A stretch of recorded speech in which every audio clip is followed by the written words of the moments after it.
really sorry about my voice, but I am not contagious.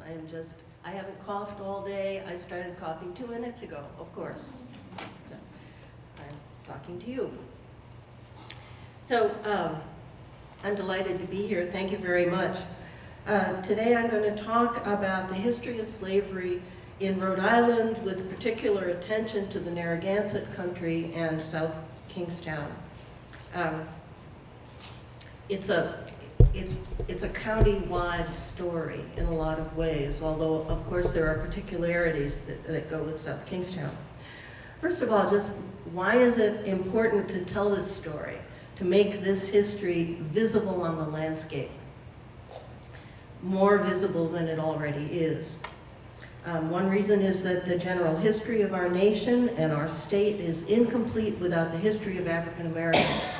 And informed citizenship is crucially important in maintaining our democracy. Our schools don't do a very good job of telling the complete story, I would argue. And it's a moment in which this is under challenge, as I'm sure you know.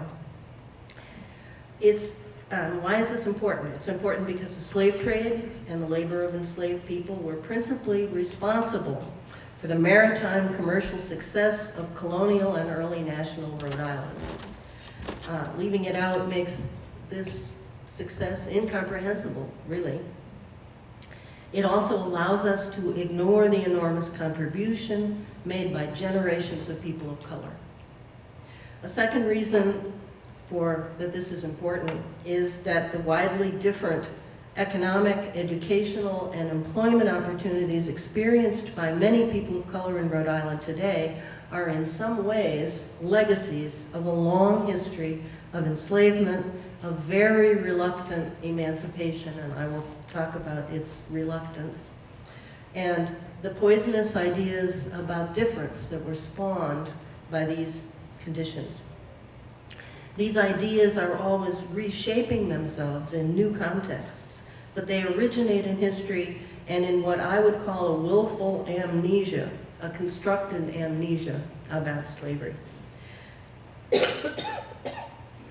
How we remember our past is crucial to the story of evolving ideas about race in Rhode Island and the American North, and crucial to the development of thoughtful, knowledgeable citizenship in our state. So, with that, what is this history? In fact, from the mid-1600s until the American Revolution, slavery was a thriving institution everywhere in our state and in the North. Near the peak of Northern slavery, some in the 1750s, roughly, some southern New England towns, South Kingstown, had populations, he stepped on my line, by the way, had populations as much as 30% black and enslaved.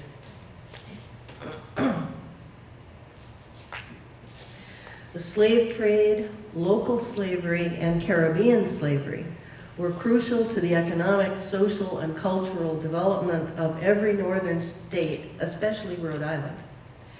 And virtually everyone, everywhere in Rhode Island, was involved in the business of slavery in some way, an ancillary way, often selling materials that slave owners would use, or selling materials that slave traders would use, buying and selling enslaved people, employing enslaved labor, or making and selling the host of materials that equipped slaving ships.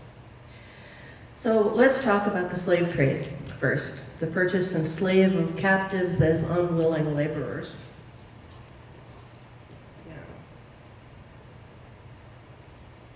Oh, wait a minute. But wasn't that exciting, though?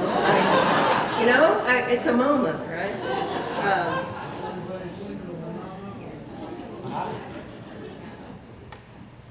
It's amazing what pushing the wrong button will do for you.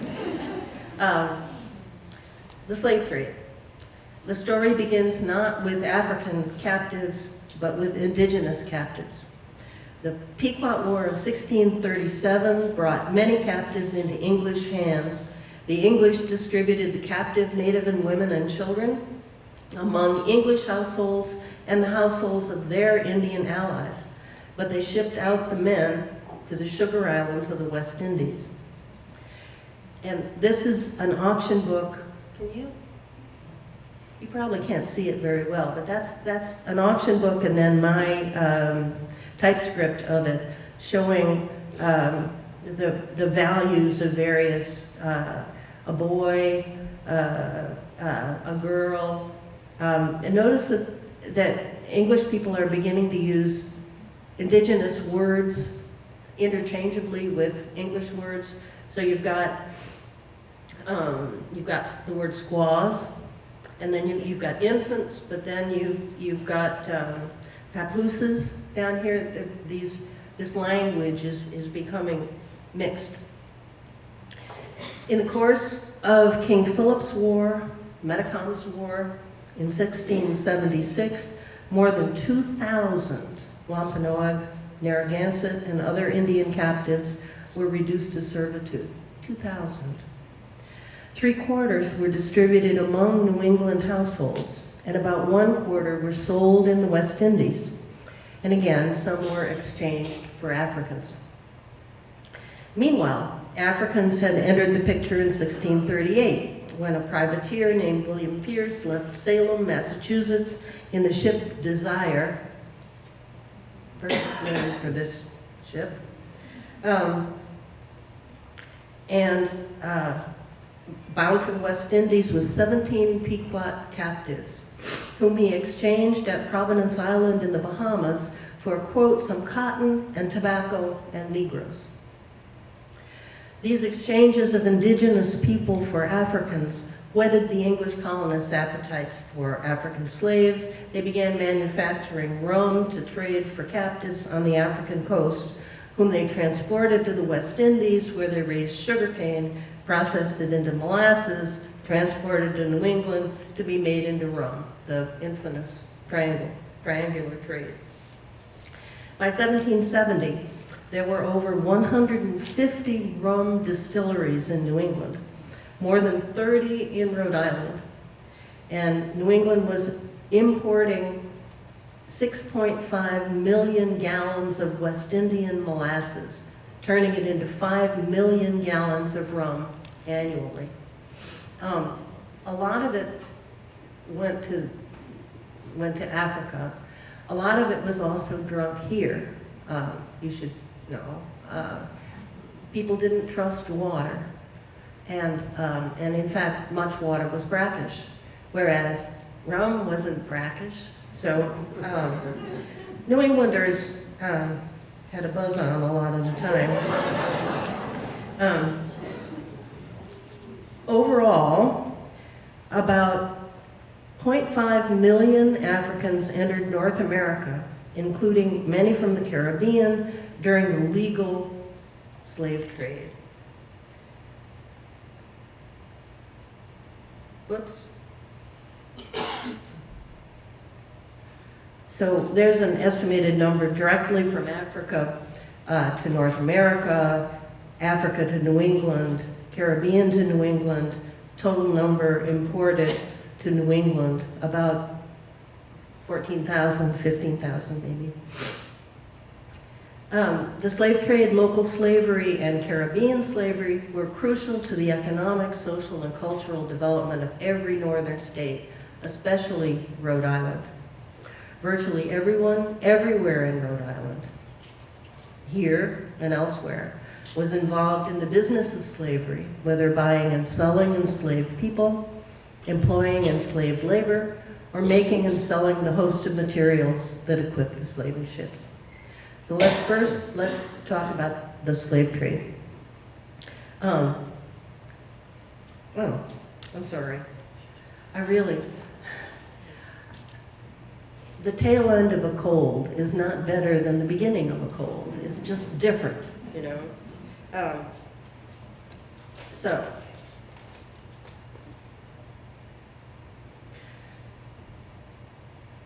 a statistic that most people find astonishing. I'll see what you think about this. Well, I tell you, this is not what I usually use. Look at this. Look at these numbers, okay? The chart of estimated immigration to the American 13 colonies up until 1775. Do you notice that, first of all, enslaved Africans are nearly 40% of the total immigration to the 13 colonies, okay?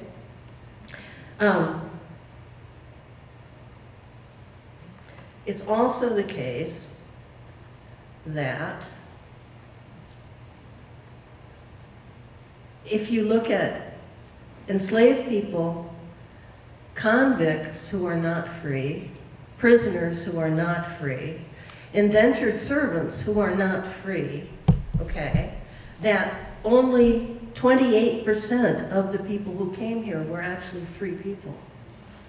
3/4 of them were enslaved, bound, unfree in some kind of way. With respect to Rhode Island, the first enslaved Africans arrived in Newport in 1696 when a Boston ship, the Seaflower, arrived in Newport with 47 slaves, of whom 14 were sold there. The first recorded slaving voyages from Rhode Island in Rhode Island ships took place in 1700, when 2 sloops and a ship from Newport went to Africa and brought slaves to Barbados. Massachusetts dominated the American slave trade up till 1700. After that, Rhode Island became the principal slaving state, slave trading colony. And when you think about it, if you look at well, not now, but the map of Rhode Island, there's no there. I mean, there's all water, right? We're the ocean state. If Rhode Island was going to be successful, it was going to do it by maritime trading, and it did. And much of the maritime trading was slave trade.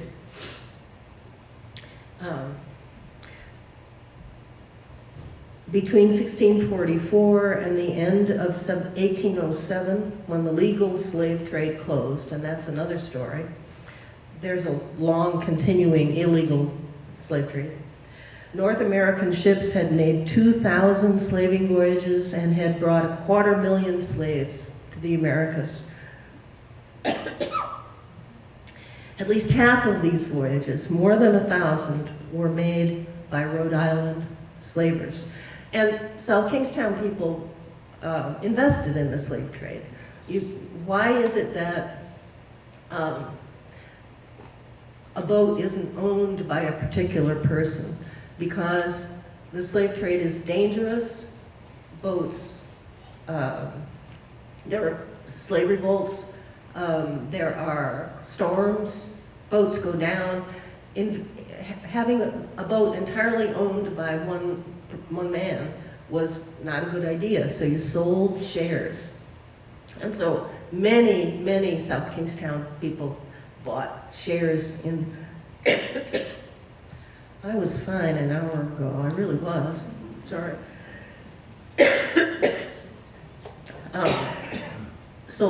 Bought shares in slaving voyages.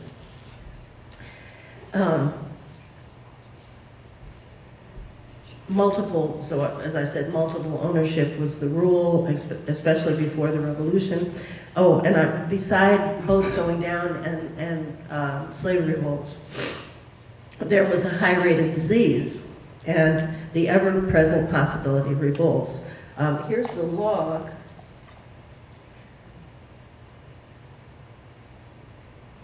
of the brig Sally.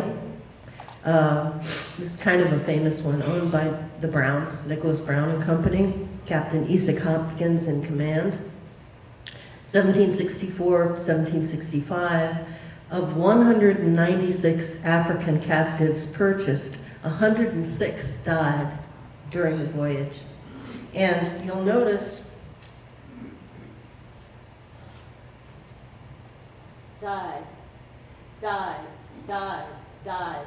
spelled as we spell the color, but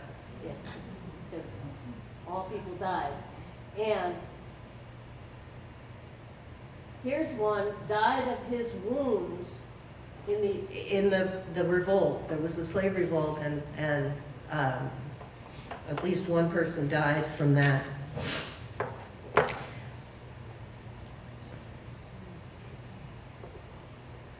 Now, who owned slaves? Who invested in the slave trade? Not just wealthy families. Frequently artisans like barrel makers, coopers, various sorts of artisans bought shares in a voyage. I often tell this story. My father was a factory worker, and he would save a little bit of money and buy one share of American Tell and Tell. And then he would buy another share. Had he been alive in the 1750s, he would have bought a share in a slaving voyage. That's what people did when they saved a little bit of money.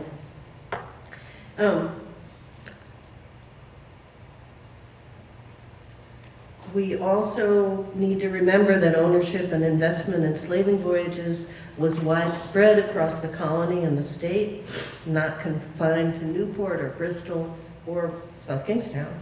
Three of the principal owners of one voyage of the Free Love, there's an unfortunate practice of naming slave ships in this time, were some people of Providence. Caleb Gardner of South Kingstown was invested in several slaving voyages,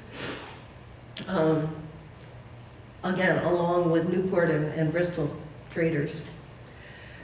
All told, more than 200 different Rhode Island men, and virtually all men that we know of, invested in slaving voyages.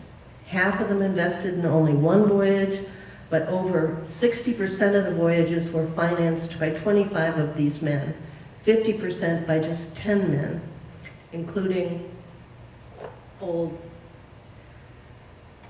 James DeWolf. By the way, doesn't this sound familiar? This idea of the narrow number of people at the top owning the vast majority of the wealth. This is an old habit in this country. There's James DeWolf. So let's talk about, oh, actually, I should go back for 1 second. Ignore that for 1 second.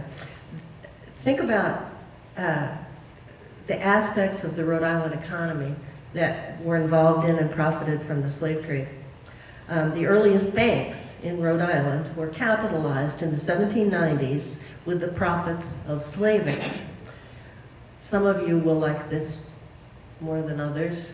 The Bank of Rhode Island in Newport, prominent Newport slave trader Moses Satius was the cashier. The Bristol Bank, funded by James DeWolf. The Providence Bank, that's the one you'll like, founded in 1791, becomes Providence Union Bank and Trust, becomes Industrial National Bank, remember that, becomes Fleet National Bank, part of Fleet Financial Group, bought by Bank of America in 2004. Ain't history grand? Let's talk about enslavement itself. So here are the numbers of enslaved people in the 3 New England colonies over time. Notice the uneven censuses diminishing the ratio of enslaved to free in earlier censuses. Notice that the peak in Rhode Island is 1755. The peak in Connecticut is 1774, just on the eve of the Revolution. Massachusetts, the peak is also 1774. Those are interesting numbers. Notice Rhode Island gets as high as 11.5% enslaved in 1755 at the peak. So where was the enslaved population in Rhode Island? The first colony census in 1708, there are already 6% of the population, 1708, 6% of the population were enslaved Africans. Of these, 220 labored in Newport, performing skilled and unskilled and domestic labor in the ports. Another 20% were in Kingstown, Narragansett Country, South County, performing agricultural labor for the growing business of provisioning the West Indies. I'll talk more about that later. Here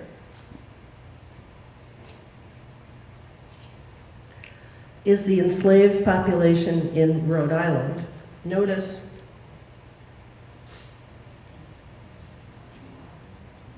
what's that? That's South Kingstown. Okay. South Kingstown, Newport, Charlestown, okay? North Kingstown, 1748. That's the distribution. But you notice that every town in Rhode Island has some enslaved people in it. Here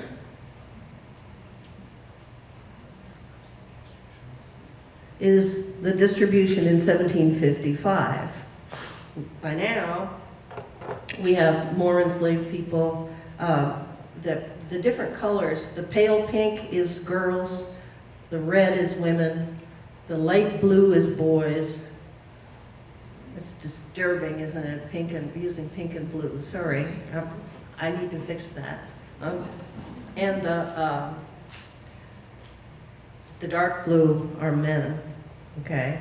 Now notice several things about this. One of them is that the use of enslaved people in South Kingstown, in particular, it's useful to have women because they're working in the dairies.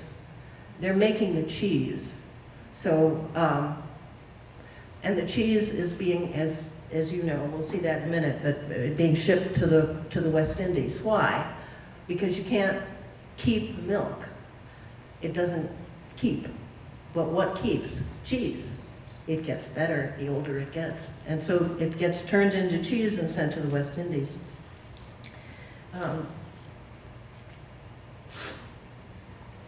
There is the distribution of blacks and natives. Now, because the census doesn't always distinguish enslaved people from not enslaved people, it's not clear 100% here, but most African descended people are enslaved. And you'll notice Newport, South Kingstown, and Charlestown are, on the eve of the Revolution, are still the largest areas of largest enslaved population. About a quarter of them are in the Narragansett Country, which includes South Kingstown. 1/3 are in port cities. Only 5 out of 25 cities and towns had fewer than 50 enslaved laborers. So, you might ask why, well, actually, go back.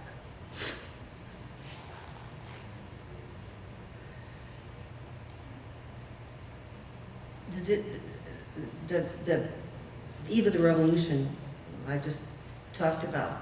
By 1783, the year of the passage of a gradual abolition bill, which I'll talk about more in a minute, that will go into effect in 1784. By then, 2806, or 5.4% of the population of Rhode Island, were enslaved people, people of African descent, some free, mostly not yet. Why did the total number of people of color go down from 4,697 to 2,806? The answer is because eventual emancipation was in the wind, and many slave owners said to themselves, well, I need to get my money out of these people before they get freed. So what they did was sell them south. In this time period, South means New York, New Jersey, doesn't mean Louisiana, it means New York or New Jersey. During a century of enslavement, what did enslaved people in Rhode Island do? In port cities, they labor on docks, they unload the boats, they load the boats. In cities and towns across the colony, many were engaged in the building trades, some worked in manufacturing establishments, some were artisans here, smithing. Enslaved people were smiths. Cooperage, with owners who were artisans and taught them. Some were tending kitchen gardens, cutting and lugging wood, and as I said, women are working in the dairies. Now on the frontier, what's the frontier in this time period? The frontier is Gloucester. I mean, the frontier is not, Montana. I mean, the frontier is Gloucester. They're cutting down trees, they're moving rocks, they're working farmland with their owners. Some of them are full-time agricultural laborers. Now, I think this is very interesting. Largest land holdings in Narragansett country. Charlestown, Joseph Stanton is the biggest landowner around. And Updike is pretty big, but look. South Kingstown, Robert Hazard, William Gardner, James Perry, William Robinson, Samuel Sewall, Roland Robinson. They own thousands of acres of land. And of course, what do they need? They need people to work that land, right?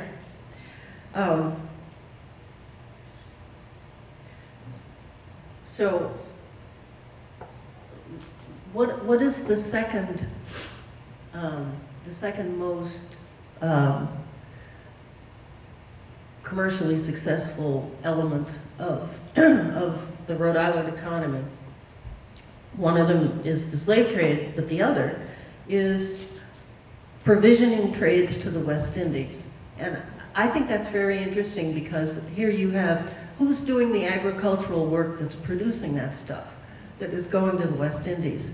Enslaved people here. So you have enslaved people here creating food that goes to the West Indies to feed enslaved people there, which I think is an irony.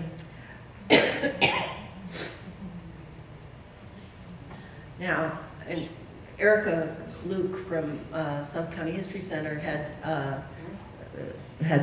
a piece about the mural, the activities of the Narragansett planters.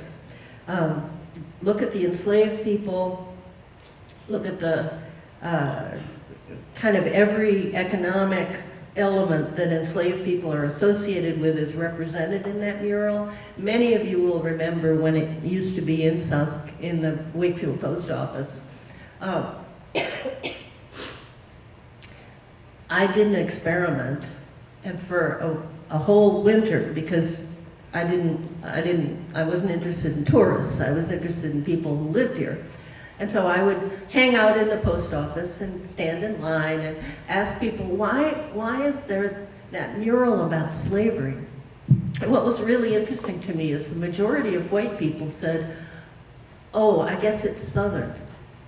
And not all white people, but a lot of white people said, oh, well, I guess, I don't know why there's a Southern mural here. Every person of color I asked said there were slaves here.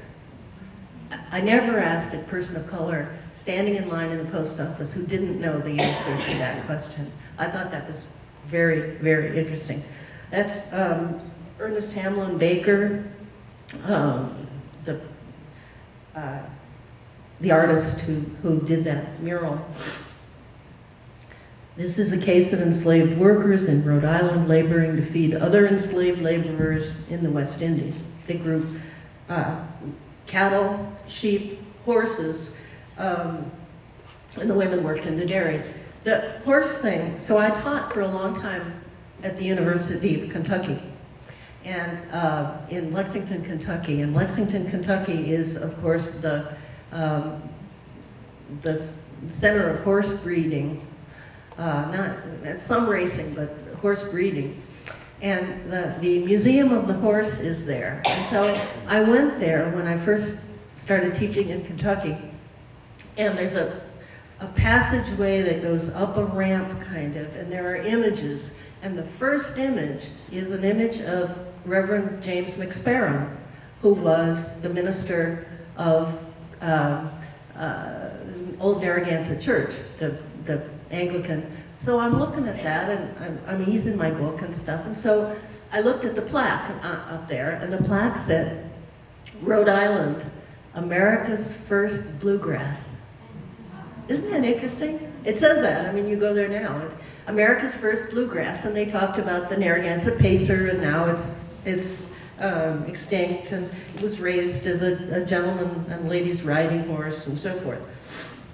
Enslaved people here were raising these. America's first bluegrass. You're in it, you know? It's pretty exciting. So who owned enslaved people or claimed them? Everyone at all levels, from clergy and merchants to major landowners to ordinary artisans and farmers. It's not that for a long time, historians and other people said, well, rich men owned slaves. That's because they found records of enslaved people in probates and wills.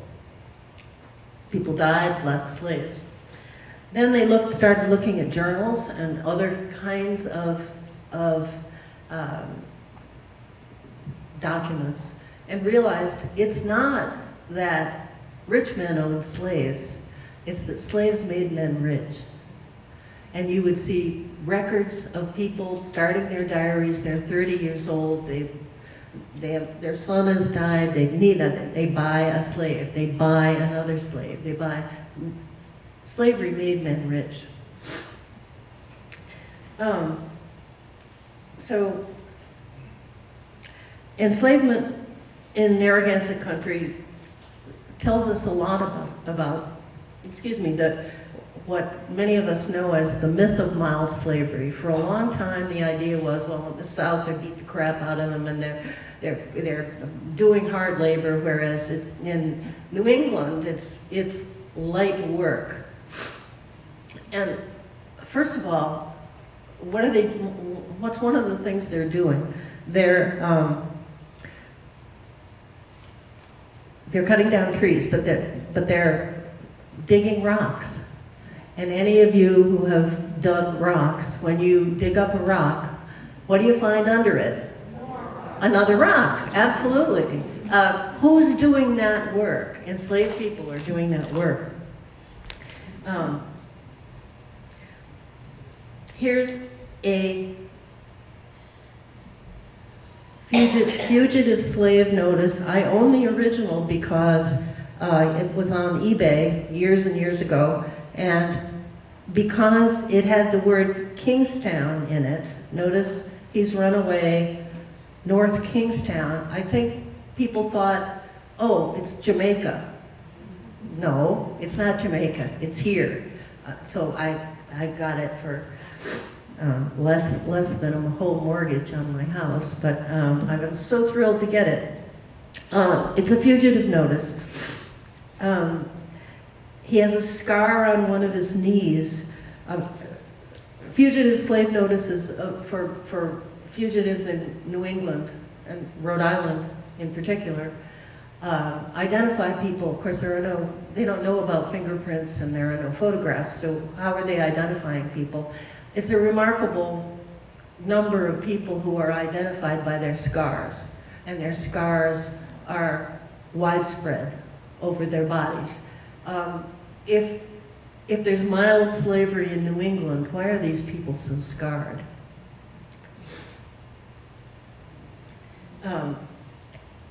The Reverend James McSparrow I talked about at the minister of the old Narragansett Church in the 1740s.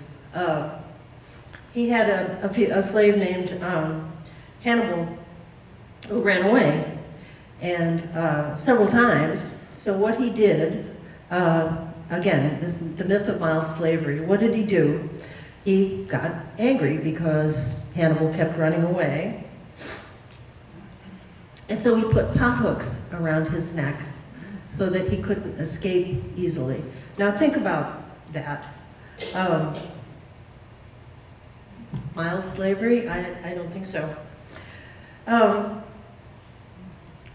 Ultimately, he sold him out of the colony because he wouldn't stop running away even with that thing around his neck.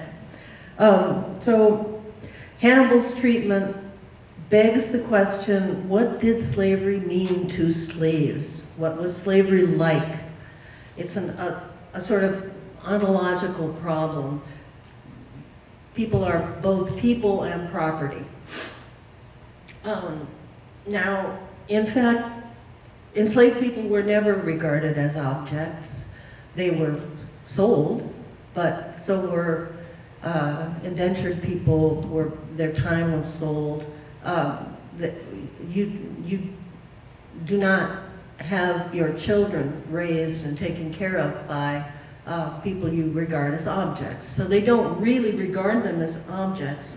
They denied their humanity in some ways. Think about, there's no way to be a good slave. If you're too much like the master, then you are uppity and you're scary. And if you're not enough like the master, you're not useful. So there's no place to stand in between those two possibilities. Some of you may be familiar with the issue of having all kinds of responsibility but no authority. Anyone here ever run across the situation of responsibility but no authority? Families were broken up, children and spouses sold away, the problem of raising children, because you didn't really have authority, ultimate authority over them. Now, what you could do, you could hire yourself out. You could sometimes purchase freedom and freedom of relatives. Sometimes you could own property. But the big problem is it's entirely arbitrary. All those things are true until they're not. They're true until somebody says, well, I don't want to go through with that deal, and then the deal is off, okay? So what did enslaved people do? They responded to slavery in all kinds of ways. They resisted, they ran away like Hannibal. They set fire to their master's barns. They put stuff in the food. That's a common one. There's a diary of a West Virginia slave, or it's Virginia at the time, Virginia slave owner, that he's not the brightest light in the circuit. He writes in his diary that he beats his cook for something or other, and then he has a stomachache for 3 days. And then she does something else and he beats her and he's got a stomachache for 3 days. And he never notices that possibly he might want to not do that, you know.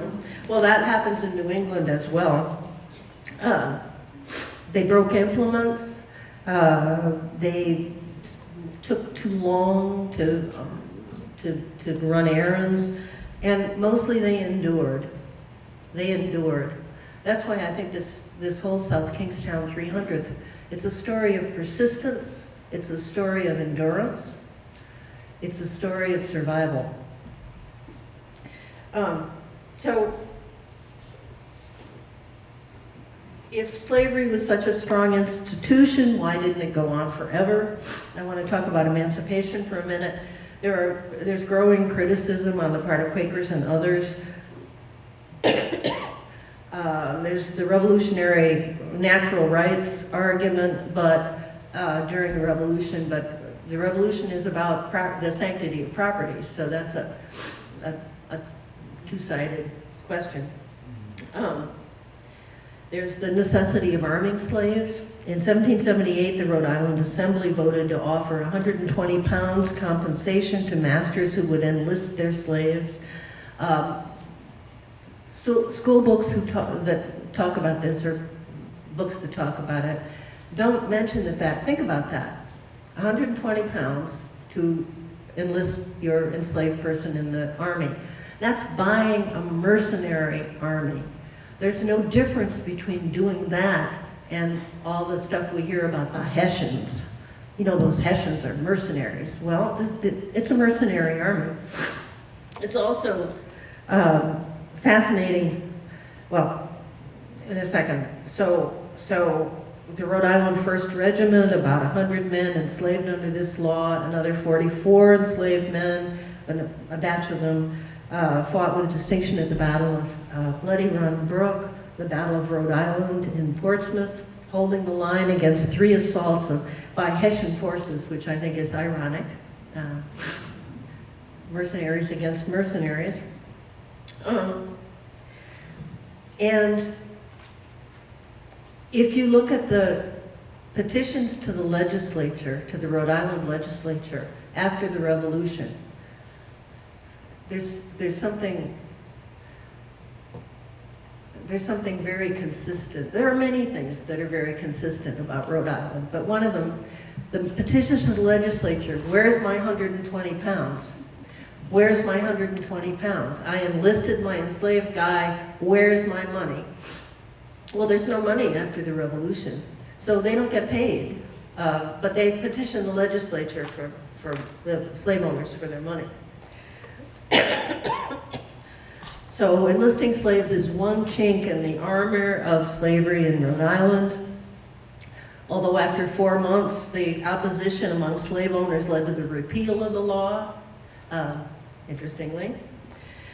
But economic factors made Rhode Island slavery less profitable. The Revolution disrupted the provisioning trades to the West Indies. Remember, the West Indies didn't revolt. We did. So we could no longer trade with the West Indies. So in 1783, to go into effect in 84, the Rhode Island passed a gradual emancipation bill. Now, think about it. Children born after March 1st, 1784 to enslaved women would be free at 18 or 21 after serving the owner of their mother for 18 years or 21 years, depending. So what changed? The people who were already enslaved remained enslaved.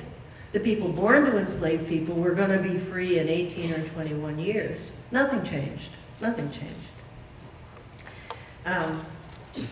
The state of Rhode Island, now a state, reported almost 1,000 slaves in 1790, 384 slaves in 1800, 5 enslaved people in 1840.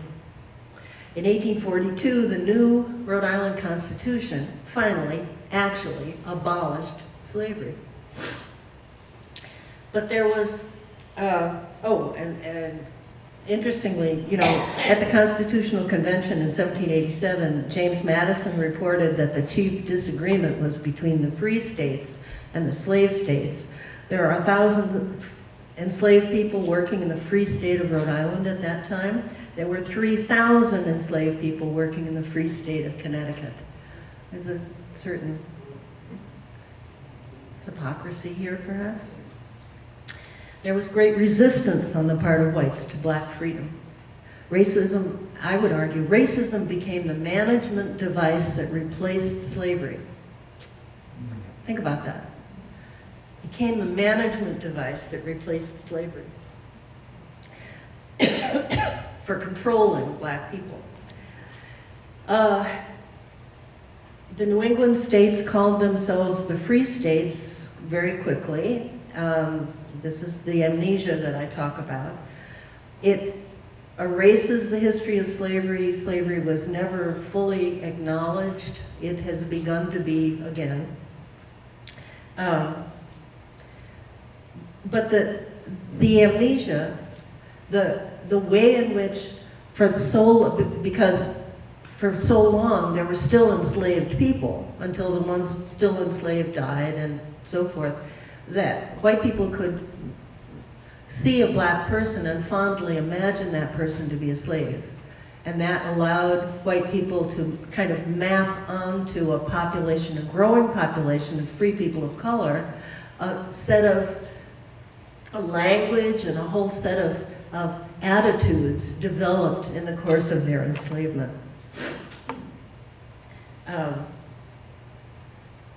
And now, on the one hand, and what does that do? If there's no history of slavery, which really quite quickly died, but here are disadvantaged people of color.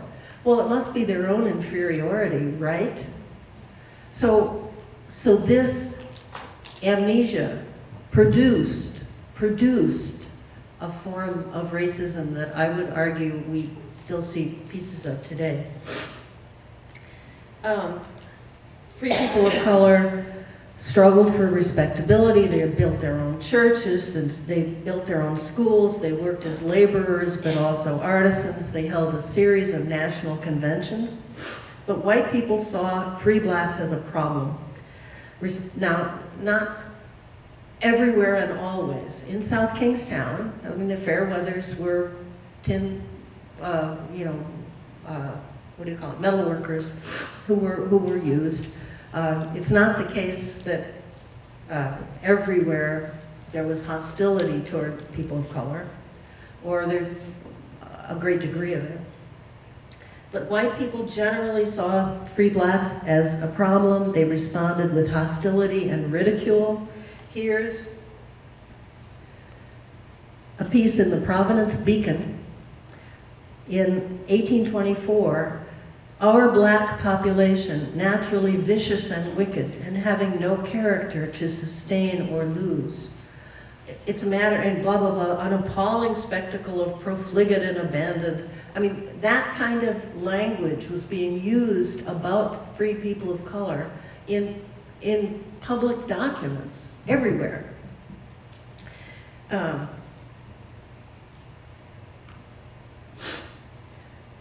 There were 144 riots of attacks by white mobs against communities of color in the North before the Civil War, between 1800 and 1850 or so. One of them was in Hardscrabble in Providence. Many of you probably know about that, an attack on that community. Here's an example to the left. That is an example of lampooning free people of color, making them out to be foolish and irresponsible and all of those kinds of things.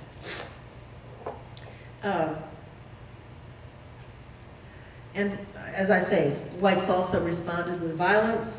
There were 144 attacks on communities of color by white mobs. Here's another. People of color were not allowed to participate in white militias, so they created militias of their own, and they marched. And notice the dialect. Grand and most elegant celebration of the abolition of slavery. These are lampooning broadsides created by white people to make fun of black people and to make up a dialect that they in fact were not speaking. This is called I dialect, E-Y-E, because think about the word was, W-U-Z. Well, that's not pronounced any differently from W-A-Z, W-A-S, right? Was. But it is intended to make the speaker being represented look foolish. I dialect, these what we call the abolition broadsides are full of I dialect, trying to make people of color seem funny.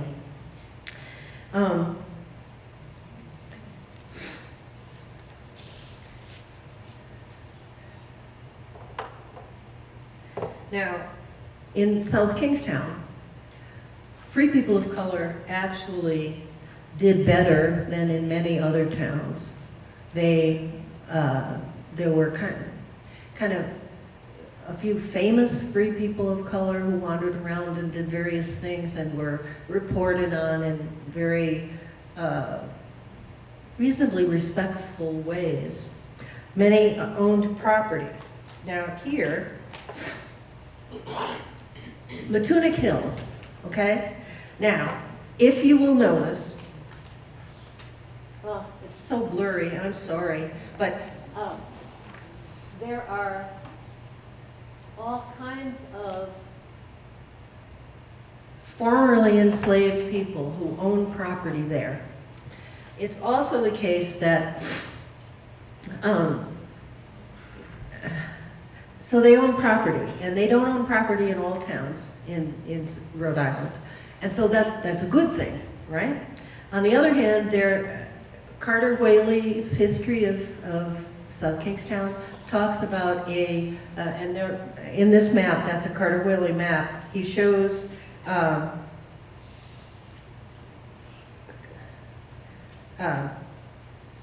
houses once occupied by people of color, and then it says destroyed in the race riot.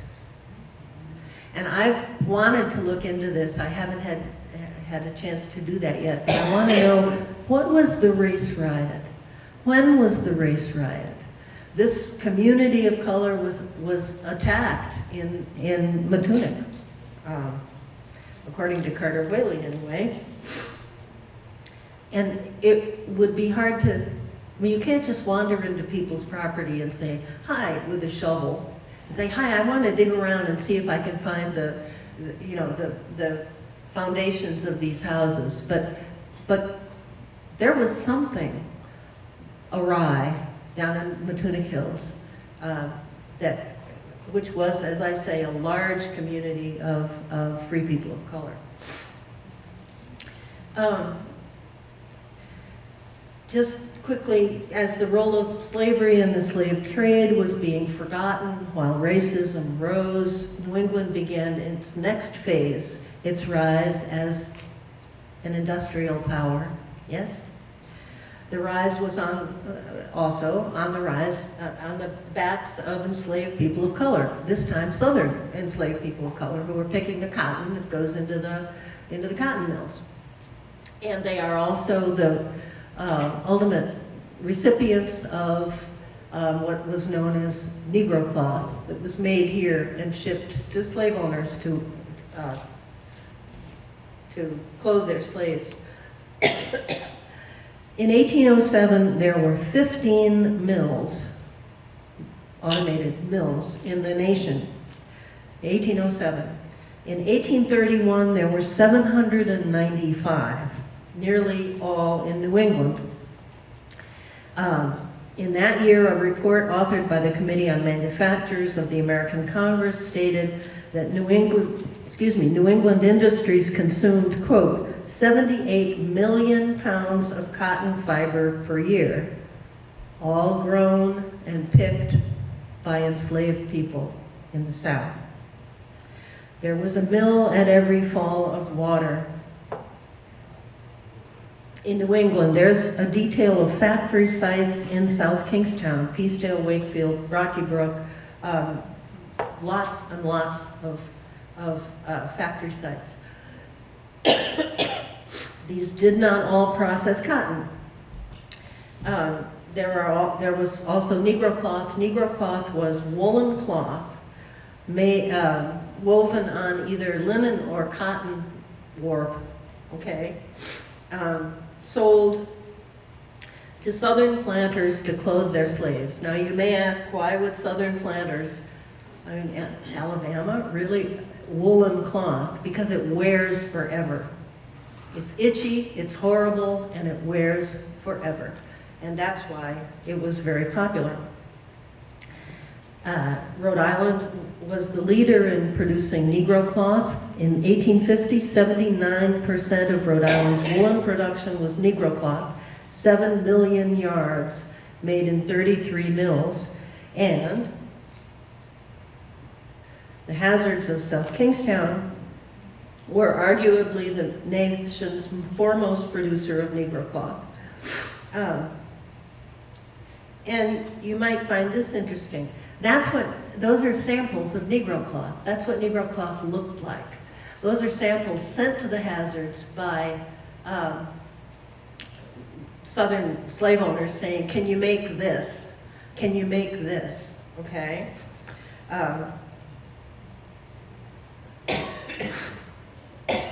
And when you think about it, there were textile magnates serving on the boards of every major New England institution, colleges, churches. They're textile people, right? The glories of the textile industry in New England are touted, but the fact that this industry was built on the backs of enslaved people of color, growing the cotton, wearing the Negro cloth, is forgotten today. So I'm almost done, really. But how do we acknowledge this history? How do we think about this?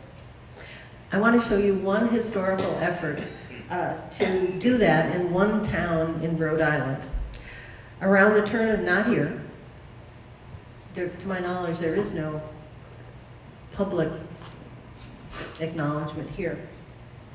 But around the turn of the 20th century, a very peculiar educator, reformer, and antiquarian historian named Thomas Bicknell.